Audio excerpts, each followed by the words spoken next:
बिस्मिल्लाहिर्रहमानिर्रहीम। आज की वीडियो में हम आपको बताएंगे कि आपके बोर्ड्स के पेपर कैसे चेक होते हैं। ये आपके सामने बोर्ड्स की इंस्ट्रक्शंस हैं, ठीक है, जो कि एक सब एग्ज़ामिनर को दी जाती हैं। सब एग्ज़ामिनर वो होता है जो आपके पेपर चेक करता है, ठीक है। तो आज हम देखते हैं कि आपके बोर्ड्स के पेपर कैसे चेक होते हैं। ये ओरिजिनल बोर्ड्स की इंस्ट्रक्शंस हैं 2020 की, पिछले साल की, ठीक है। तो ये मैंने किसी एक इंस्ट्रक्शन को लिया है। ये 10th क्लास फिज़िक्स की यानी बोर्ड्स की इंस्ट्रक्शंस हैं। तो सबसे पहले हम बात करते हैं, ये बोर्ड का ओरिजिनल पेपर है, ठीक है। पेपर में टोटल वो आपको 15 MCQs देगा। टोटल पेपर में आपको 15 MCQs देगा। अब हम चेक करेंगे कि बोर्ड का सब एग्ज़ामिनर कैसे MCQ चेक करते हैं। वो चेक करते हैं इस कोड के मुताबिक। जैसे कोड है 7471, तो उसने इसके मुताबिक देखना है कि 74 और 71 कोड कौन सा है। किसी स्टूडेंट का ये होगा 74 और 73, उसने चेक करना है इसके मुताबिक 74 71। पहले का डी आंसर है, उसने यहाँ से चेक कर लेना है, पहले का डी आंसर है। देखें, पहले का डी आंसर है। और जो सेकंड है दूसरा है, दूसरे का क्या है, दूसरे का बी। तो इस तरह वो आपके MCQ चेक करेगा, इस तरह वो आपके MCQs करेगा।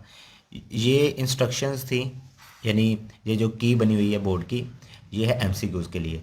अब हम बात करते हैं कि सब्जेक्टिव पार्ट को कैसे चेक करता है। सब्जेक्टिव पार्ट को, ये सब्जेक्टिव पार्ट है, ये पिछले साल का आपका बोर्ड का पेपर है, ठीक है। अगर कोई स्टूडेंट पहला शॉर्ट क्वेश्चन करता है, define mechanical waves and electromagnetic waves, ठीक है, उसने यही कहा है कि मैकेनिकल वेव्स और इलेक्ट्रोमैग्नेटिक वेव्स की तारीफ़ कीजिए, डेफिनेशन कीजिए। अब हम देखते हैं कि हम कितना आंसर लिखें तो हमें 2 नंबर मिलेंगे। तो ये बोर्ड्स की हदायत हैं, ठीक है, जो कि बोर्ड की तरफ से सब एग्ज़ामिनर को दी गई हैं जिसने पेपर चेक करना है। बाज़ औक़ात ये होता है कि ये की इंग्लिश में बनती है और बाज़ औक़ात ये होता है कि उर्दू में बनती है। ये उर्दू में बनी थी पिछले साल। अच्छा, उसने क्या, मैकेनिकल जो वेव्स है उसकी सिर्फ डेफिनेशन लिखनी है। उसने मैकेनिकल वेव्स को लिखा, ऐसी वेव्स जिनके गुजरने के लिए किसी मीडियम की ज़रूरत होती है। इलेक्ट्रोमैग्नेटिक का क्या है, जिसमें मीडियम की ज़रूरत नहीं होती। उसने कहा ये आंसर को स्टूडेंट लिख देता है, 1 नंबर इसका दें, 1 इलेक्ट्रोमैग्नेटिक का दें और 2 नंबर आपके बनेंगे। इसका मतलब ये हुआ कि अगर हम इस क्वेश्चन को देखें तो सिर्फ हम डेफिनेशंस दोनों की लिखते हैं तो हमें 2 नंबर मिल जाएंगे। अगर हम एग्जांपल्स नहीं लिखते फिर भी आपको 2 नंबर मिलेंगे, ठीक है। अगर वो एग्जांपल पूछता फिर एग्जांपल लाजमी थी। तो कहने का मतलब ये है, जो क्वेश्चन पूछा जाए आप उसी का आंसर लिख दें, आपको 2 नंबर मिल जाएंगे। जैसे यही लगा लें, वेव्स की रिफ्रैक्शन से क्या मुराद है, ठीक है। वेव्स की रिफ्रैक्शन क्या है, ये कौन सा तीसरा पार्ट है। अब हम तीसरे को चेक करते हैं। उसने सिर्फ उसकी डेफिनेशन की है वेव्स के एक मीडियम से किसी जाविये के साथ दूसरे मीडियम में दाखिल होते हुए सिमत के तब्दील करने के अमल को वेव्स की रिफ्रैक्शन कहते हैं। उसने कहा सिर्फ डेफिनेशन लिखे तो 2 नंबर स्टूडेंट ले। तो इसका मतलब ये हुआ कि हम किसी क्वेश्चन में वो क्वेश्चन जिसमें डेफिनेशन ही पूछी जाए तो डेफिनेशन आप लिख देते हैं, आपको नंबर मिल जाएंगे। जैसे कोई हम लेते हैं, कोई सबसे छोटा कोई क्वेश्चन बनता हो, जैसे ये लगा लें सोलिनाइड, ठीक है। सोलिनाइड की डेफिनेशन ये है क्वेश्चन नंबर 3 का पार्ट नंबर 6, क्वेश्चन 2 का पार्ट 6।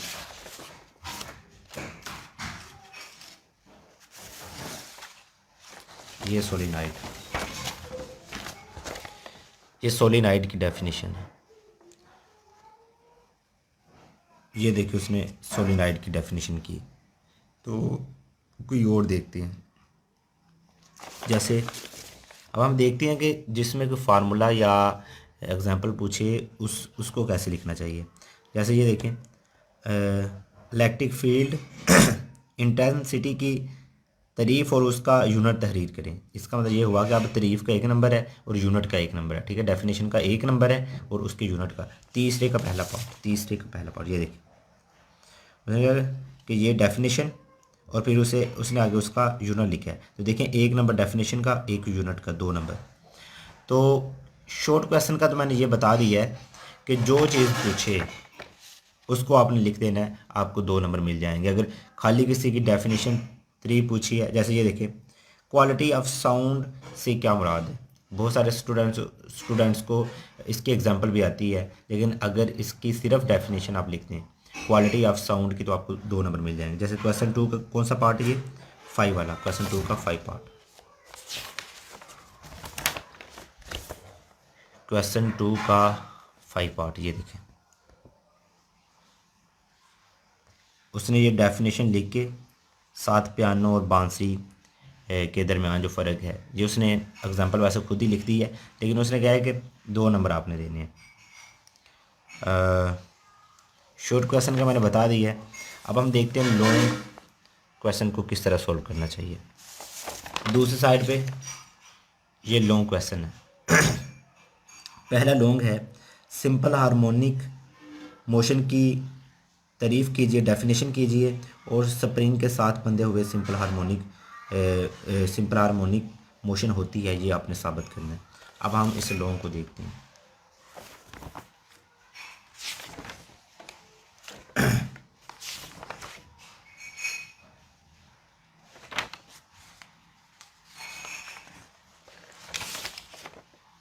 ये कौन सा क्वेश्चन बनता है, ये है क्वेश्चन 5 का अलिफ पार्ट, ए पार्ट, 5 का ए पार्ट।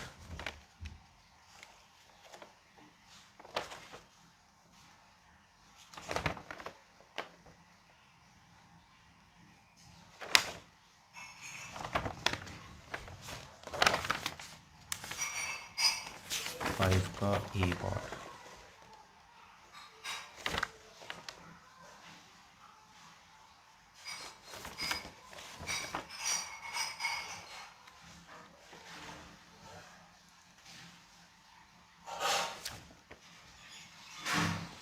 ये देखें क्वेश्चन 5 का अलिफ पार्ट।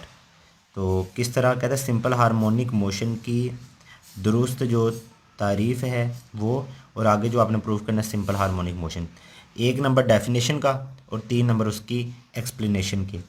उसने यहाँ एक चीज़ वाज़ह की है कि आपने टेक्स्ट बुक बोर्ड की मुकम्मल यानी ये चीज़ लिखनी है, थ्योरेटिकल भी लिखना है और मैथमेटिकल भी आपने लिखना है।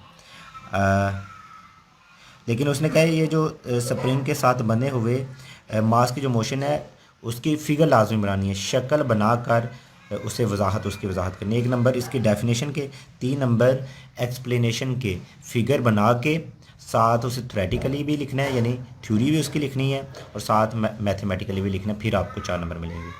उसके बाद सेकंड जो इसका पार्ट है वो न्यूमेरिकल है। अब न्यूमेरिकल के मतलब क्या कहते हैं कि अब न्यूमेरिकल देखते हैं।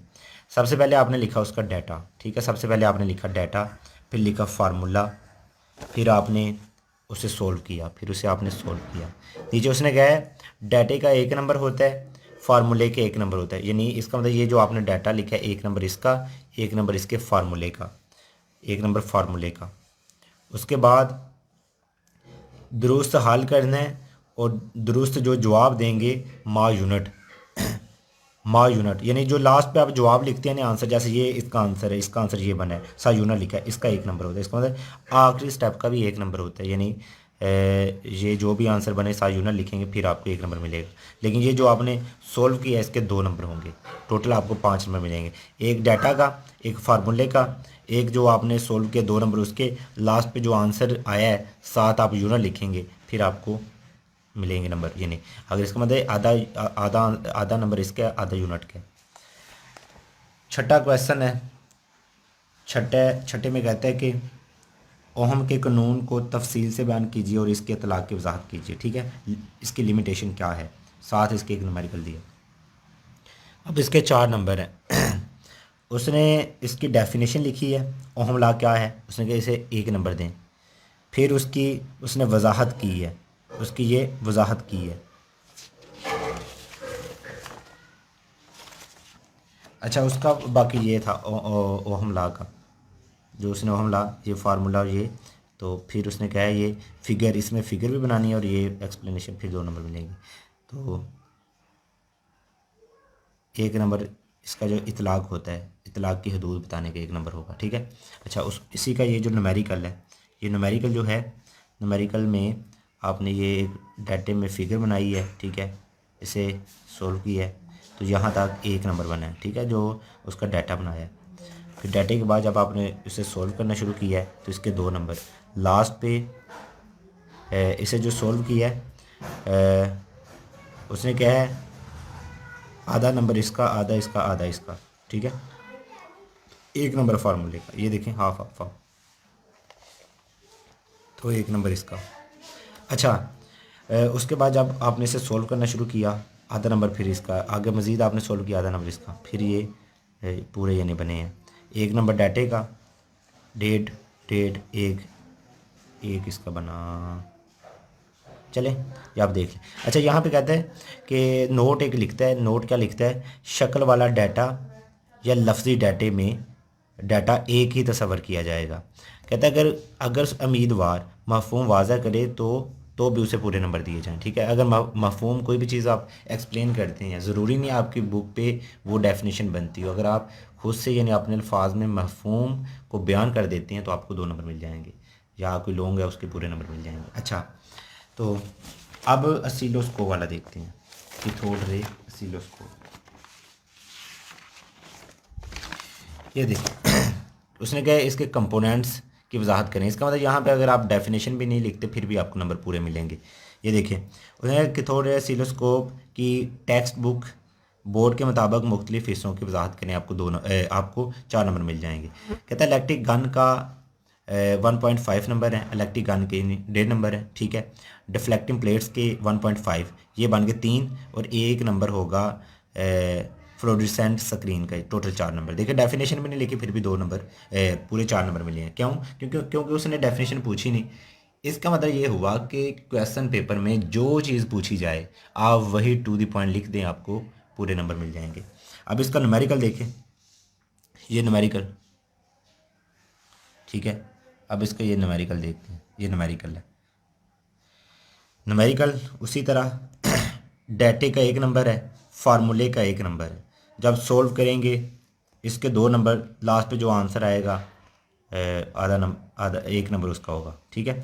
यानी डाटा, ये देखें उसने कैलकुलेशन की है, 5 नंबर बनाए हैं। किस तरह 5 नंबर बनाए हैं? 1 नंबर डाटे का, 1 फार्मूले का, 1 डाटे के 1 फार्मूले का, 3 नंबर उसके हैं, यानी दुरुस्त जवाब हो उसे हल करने के 3 नंबर।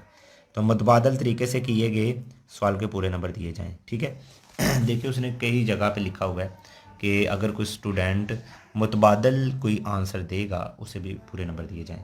तो कहने का मकसद ये है कि अपने टाइम को आपने लाजमी मैनेज करना है।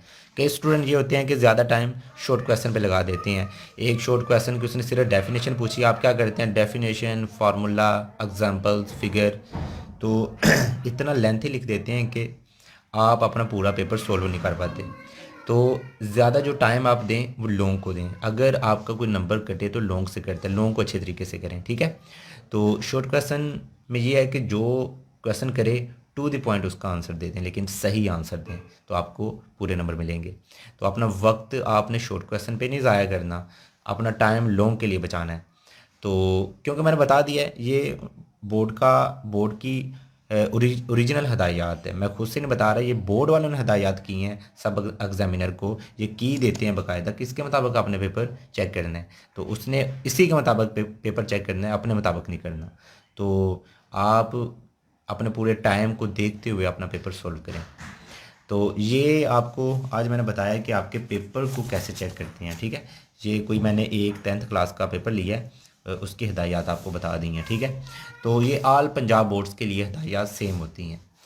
तो उम्मीद करता हूँ आज की वीडियो आपको अच्छी लगी होगी। अगली वीडियो तक के लिए अल्लाह हाफिज़, थैंक्स फॉर वॉचिंग।